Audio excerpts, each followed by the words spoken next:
ನಮಸ್ಕಾರ. ನಮ್ಗೆಲ್ರಿಗೂ ತುಂಬಾನೇ ಸುಂದರವಾಗಿರೋ ಹುಡುಗಿನ ಮದುವೆ ಆಗಬೇಕು, ಅತಿಲೋಕ ಸುಂದರನ ಮದುವೆ ಆಗಬೇಕು, ಹೀಗೆ ಎಷ್ಟೊಂದು ಕನಸಿರುತ್ತೆ. ನಮ್ಗೆ ಯಾರಿಗೆ ತಾನೇ ನೋಡೋಕ್ಕೆ ತುಂಬ ಚೆನ್ನಾಗಿರೋರನ್ನ ಮದುವೆ ಆಗಬೇಕು ಅಂತ ಆಸೆ ಇರಲ್ಲ ಹೇಳಿ. ಮೊದಲನೇದಾಗಿ ಒಬ್ಬ ವ್ಯಕ್ತಿಯಲ್ಲಿ ನಮಗೆ ಆಕರ್ಷಣೆಗೊಳಗಾಗದೆ ಅವರ ಅಂದ ಚಂದ ನೋಡಿ. ಆದರೆ ಎಷ್ಟೋ ಸತಿ ನಾವು ನೋಡಿದ್ದೀವಿ, ಎಷ್ಟೊಂದು ಫೇಮಸ್ ಆ್ಯಕ್ಟರ್ಗಳಿರ್ಬೋದು, ಆ್ಯಕ್ಟ್ರೆಸ್ ಆಗಿರ್ಬೋದು, ನೋಡೋಕ್ಕೆ ಅಬ್ಬಾ ಎಷ್ಟು ಚೆನ್ನಾಗಿದ್ದಾರೆ, ನೋಡೋಕ್ಕೆ ರಂಬೆ ಊರ್ವಶಿ ಥರ ಇದ್ದಾರೆ. ಆದರೂ ಅವರ ಡಿವೋರ್ಸ್ ಆಗತ್ತಾ? ಅವರು ಸಿಂಗಲ್ ಆಗಿರೋಕ್ಕೆ ಸಾಧ್ಯನಾ? ಅಂಥ ಹೆಂಡತಿನ ಬಿಡೋಕ್ಕೆ ಸಾಧ್ಯನಾ? ಅಂಥ ಗಂಡನ ಬಿಡೋಕ್ಕೆ ಸಾಧ್ಯನಾ? ಯಾಕೆ ಇವ್ರಿಗೆಲ್ಲ ಡಿವೋರ್ಸ್ ಆಗುತ್ತೆ? ಇಷ್ಟು ನೋಡೋಕೆ ಚೆನ್ನಾಗಿರೋಕ್ಕೆ ಹೆಂಡತಿಗಿಂತ ಬೇರೆಯವ್ರು ಬೇಕಾ? ಹೀಗೆಲ್ಲ ನಾವು ನೋಡಿರ್ತೀವಿ. ಆದರೆ ನಿಜವಾಗ್ಲೂ ನಾವು ಒಬ್ಬರನ್ನ ಮದುವೆ ಆಗಬೇಕಾದ್ರೆ ಏನನ್ನು ನೋಡಿ ಮದುವೆ ಆಗಬೇಕು? ಅವರ ಫಿನಾನ್ಷಿಯಲ್ ಸ್ಟೇಟಸನ್ನು ನೋಡಬೇಕಾ, ಅಥವಾ ಅಂದ ಚಂದನ ನೋಡಬೇಕಾ, ಅಥವಾ ಯಾವ ರೀತಿ ಒಂದು ವ್ಯಕ್ತಿಯನ್ನು ನಾವು ಮದುವೆ ಆಗಬೇಕು, ಅಥವಾ ಯಾವ ರೀತಿಯ ವ್ಯಕ್ತಿ ಜೊತೆ ಒಂದು ರಿಲೇಷನ್ಶಿಪ್ಪಿಗೆ ಒಳಗಾಗಬೇಕು ಅನ್ನೋದ್ರ ಬಗ್ಗೆ ಇವತ್ತಿನ ಟಾಪಿಕಲ್ಲಿ ನಾನು ಮಾತಾಡ್ತಾ ಹೋಗ್ತೀನಿ. ಮೊದಲನೇದಾಗಿ ನೋಡಿ, ನಮ್ಮ ಜೀವನದಲ್ಲಿ ಯಾವುದೇ ಒಂದು ರಿಲೇಷನ್ಶಿಪ್ ಪ್ಯಾಟರ್ನನ್ನು ನೀವು ನೋಡ್ತಾ ಹೋಗಿ, ಎಷ್ಟೋ ಸತಿ ನಿಮಗೆ ಬ್ರೇಕಪ್ ಆಗಿರ್ಬೋದು, ಡಿವೋರ್ಸ್ ಆಗಿರ್ಬೋದು, ಅಥವಾ ನಿಮ್ಮ ಜೀವನದಲ್ಲಿ ಮೀಟ್ ಆಗಿರ್ತಕ್ಕಂಥ ವ್ಯಕ್ತಿಗಳಾಗಿರ್ಬೋದು, ಒಂದೇ ಥರ ಪಾಠವನ್ನು ನಿಮ್ಮ ಜೀವನದಲ್ಲಿ ಕಳಿಸ್ತಾ ಇರ್ತಾರೆ, ಒಂದೇ ಥರ ಪ್ಯಾಟ್ರನ್ನು. ಆದರೆ ನೋಡೋಕ್ಕೆ ಮಾತ್ರ ಬೇರೆ ವ್ಯಕ್ತಿಗಳಾಗ್ತಿರ್ತಾರೆ. ಯಾಕಪ್ಪ ಹೀಗೆ ಅಂತ ಹೇಳಿದ್ರೆ, ನಮ್ಮ ಲೈಫ್ ಅನ್ನೋದು ಒಂದು ಪ್ಯಾಟ್ರನ್ ಥರ ನೋಡಿ. ನಾವು ಎಲ್ಲ ಬಂದಿರೋದು ಏನಕ್ಕಪ್ಪ ಅಂತ ಹೇಳಿದ್ರೆ, ಒಂದು ಕಾರ್ಮಿಕ್ ರಿಲೇಷನ್ಶಿಪ್ಪನ್ನು ಮೀಟ್ ಮಾಡಲಿಕ್ಕೆ, ಇಲ್ಲ ಅಂತ ಹೇಳಿದ್ರೆ ಒಂದು ಸೋಲ್ಮೇಟ್ ಅಥವಾ ಟ್ವಿನ್ ಫ್ಲೇಮನ್ನು ಮೀಟ್ ಮಾಡಲಿಕ್ಕೆ. ಏನಾಗುತ್ತೆ ಅಂತ ಹೇಳಿದ್ರೆ, ಪ್ರತಿಯೊಬ್ಬರು ನಮ್ಮ ಜೀವನದಲ್ಲಿ ಬರೋದು ಯಾಕಪ್ಪ ಅಂತ ಹೇಳಿದ್ರೆ, ನಮಗೆ ಯಾವುದಾದ್ರೂ ಒಂದು ಪಾಠವನ್ನು ಕಲಿಸ್ಲಿಕ್ಕೆ. ಅದು ಕೆಲವೊಮ್ಮೆ ನಮ್ಮ ಚೈಲ್ಡ್ಹುಡ್ ವೂಂಡನ್ನು ಟ್ರಿಗರ್ ಮಾಡಲಿಕ್ಕಾಗಿರಬಹುದು, ಅಥವಾ ಎಷ್ಟೋ ಸತಿ ನಾವು ನೋಡಿ ಒಂದು ವ್ಯಕ್ತಿಯ ಡಿವೋರ್ಸ್ ಆಗಿರ್ಬೋದು ಅಥವಾ ಬ್ರೇಕಪ್ ಆಗಿರ್ಬೋದು, ಆ ವ್ಯಕ್ತಿ ಎಷ್ಟು ಬೇಗ ಬದಲಾಗ್ತಾನೆ ಅಂತ ಹೇಳಿದ್ರೆ, ತನ್ನ ಮೇಲೆ ತಾನು ಕಾಳಜಿಯನ್ನು ತಗೊಳ್ಳಿಕ್ಕೆ ಶುರು ಮಾಡ್ತಾನೆ, ಅಥವಾ ತನ್ನದೇನೋ ತಪ್ಪನ್ನು ಇವ್ಯಾಲ್ಯೂಯೇಷನನ್ನು ಮಾಡ್ತಾ ಹೋಗ್ತಾರೆ, ಇಲ್ಲ ಸ್ಪಿರಿಚುವಲಿ ಇವಾಲ್ವ್ ಆಗ್ತಾ ಹೋಗ್ತಾರೆ. ಹೀಗೆ ಒಂದು ವ್ಯಕ್ತಿತ್ವದಲ್ಲಿ ಬದಲಾವಣೆಯನ್ನು ನಾವು ತುಂಬಾ ಕಾಣ್ತಾ ಹೋಗ್ತೀವಿ. ಬೇಕಾದರೆ ನಿಮ್ಮ ಫ್ರೆಂಡ್ಸಲ್ಲಿ ಯಾರೋ ಒಬ್ಬನಿಗೆ ರೀಸೆಂಟ್ ಬ್ರೇಕಪ್ ಆಗಿರ್ಬೋದು, ಒಂದು 6 ತಿಂಗಳು 1 ವರ್ಷ ಹಿಂದೆ. ಆದರೆ ಅವನ ವ್ಯಕ್ತಿತ್ವ ಏನಾಗಿದ್ದ, ಆಕೆ ಬಿಟ್ಟಾಗ ಹೇಗಿದ್ಲು ಅಥವಾ ಆಕೆ ಬಿಟ್ಟಾಗ ಹೇಗಿದ್ದ, ಈಗ ಆ ವ್ಯಕ್ತಿ ಹಾಗಾಗಿರಲ್ಲ. ಸೊ ನಮ್ಮ ಜೀವನದಲ್ಲಿ ಎಲ್ಲರೂ ಬರೋದು ಪಾಠ ಕಲಿಸ್ಲಿಕ್ಕೆ. ಸೊ ಆ ಕಾರ್ಮಿಕ್ ರಿಲೇಷನ್ಶಿಪ್ಪನ್ನು ನಾವು ಕಲಿತಾ ಹೋಗ್ತೀವಿ. ಯಾಕಂತ ಹೇಳಿದ್ರೆ, ನಮ್ಮ ಜೀವನದಲ್ಲಿ ಯಾರೇ ಒಂದು ರಿಲೇಷನ್ಶಿಪ್ ಏನಾಗುತ್ತೆ ಅಂತ ಹೇಳಿದ್ರೆ, ನಮ್ಮ ಚೈಲ್ಡ್ಹುಡ್ ವೂಂಡನ್ನು ಹೀಲ್ ಮಾಡಲಿಕ್ಕೆ ಬರ್ತಾ ಇರ್ತಾರೆ.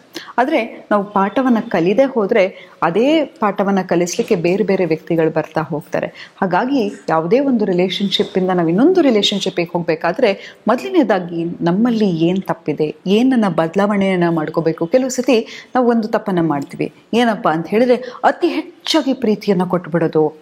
ನಾನು ಕೆಲವೊಮ್ಮೆ ಆ ಕೆಲಸ ಮಾಡಲಿಕ್ಕೆ ಇಷ್ಟ ಇಲ್ಲದೆ ಇದ್ರೂ ಆ ವ್ಯಕ್ತಿ ನನ್ನನ್ನು ಎಲ್ಲಿ ಬಿಟ್ಟು ಹೋಗ್ಬಿಡ್ತಾನೋ ಅನ್ನೋ ಭಯಕ್ಕೆ ನಾವು ಅವ್ರು ಹೇಳಿದ್ದನ್ನೆಲ್ಲ ಕೇಳೋದು, ಅಥವಾ ಈ ಫಿಯರ್ ಆಫ್ ಅಬ್ಯಾಂಡ್ಮೆಂಟ್ ಅಂತ ಕರೀತಾರೆ.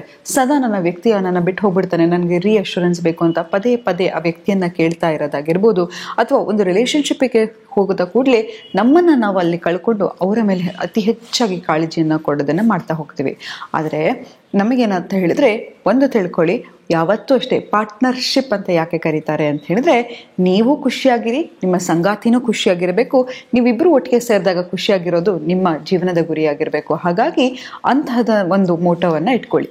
ಮತ್ತು ನಂತರ ಏನಪ್ಪ ಅಂತ ಹೇಳಿದ್ರೆ, ಮೆಂಟಲ್ ಅಟ್ರಾಕ್ಟಿವ್ನೆಸ್ ಅನ್ನೋದು ತುಂಬಾ ಮುಖ್ಯ ಅಲ್ವಾ? ಈಗ ನಿಮಗೆ ಒಂದು ಮೆಚುರಿಟಿ ಇರುತ್ತೆ, ನಿಮ್ಮ ಸಂಗಾತಿಗೆ ಮೆಚುರಿಟಿನೇ ಇರಲ್ಲ.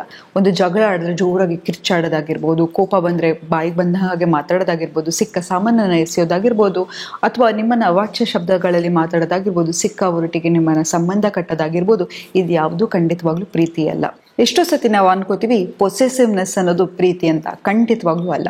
ಪೊಸೆಸಿವ್ನೆಸ್ ಅನ್ನೋದು ನನ್ನಲ್ಲಿರ್ತಕ್ಕಂತಹ ಒಂದು ಜೆಲಸ್ ಆಗಿರ್ಬೋದು, ಇನ್ಸೆಕ್ಯೂರಿಟಿ ಆಗಿರ್ಬೋದು, ಅದನ್ನು ನನ್ನ ಪಾರ್ಟ್ನರ್ ಮೇಲೆ ಎಕ್ಸಿಬಿಟ್ ಮಾಡ್ತಾ ಹೋಗ್ತೀನಿ. ಪೊಸೆಸಿವ್ನೆಸ್ ಅನ್ನೋದನ್ನ ಮೂವಿಯಲ್ಲಿ ಫ್ಯಾಂಟಸೈಸ್ ಮಾಡಿ ತೋರಿಸ್ತಾರೆ. ಆದರೆ ನಿಜ ಜೀವನದಲ್ಲಿ ಪೊಸೆಸಿವ್ ಆಗಿರ್ತಕ್ಕಂಥವ್ರ ಜೊತೆ ಇರಲಿಕ್ಕೆ ತುಂಬಾ ಕಷ್ಟ ಆಗುತ್ತೆ. ಯಾಕಂತ ಹೇಳಿದ್ರೆ, ನಿಮ್ಮನ್ನು ನೀವು ಶ್ರಿಂಕ್ ಮಾಡ್ಕೋತಾ ಹೋಗ್ತೀರಾ.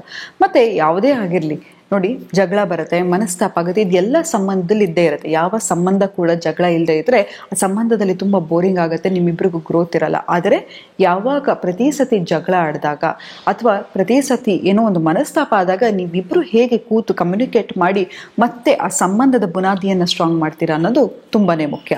ಮತ್ತು ಇನ್ನೊಂದು ಏನಪ್ಪ ಅಂತ ಹೇಳಿದ್ರೆ, ಪರ್ಪಸ್ ಆಫ್ ರಿಲೇಷನ್ಶಿಪ್.